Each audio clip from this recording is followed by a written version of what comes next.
መዝሙረ ዳዊት ምዕራፍ 27 ቁጥር 1 እንዲህ ይላል። እግዚአብሔር ብርሃኔና ደህንነቴ ስለሆነ ማንንም አልፈራም። እግዚአብሔር የሕይወቴ ከለላ ስለሆነ የሚያስፈራኝ ማን ነው? በእግዚአብሔር ዘንድ ሰላም እንዳለን አንርሳ። እግዚአብሔር ከኛ ጋር በሚሆንበት ጊዜ ማንንም ወይም ምንም ነገር መፍራት አያስፈልግም።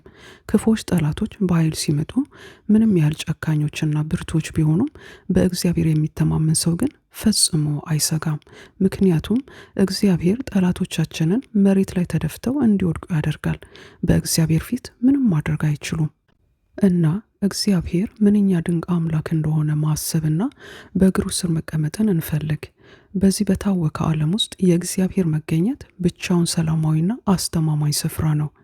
ሕይወት በሚያስጨንቀንና በሚከብድበት ጊዜ ለመሸሸግ ፍጹም የሆነ ቦታ እግዚአብሔር ነው። የእግዚአብሔር ቸርነት በዚህ ምድር ላይ እንደምናይ አንጠራጠር። ተስፋ አንቁረጥ። በእግዚአብሔር እንተማመን። የእግዚአብሔር ሰላም ከእናንተ ጋር ይሁን።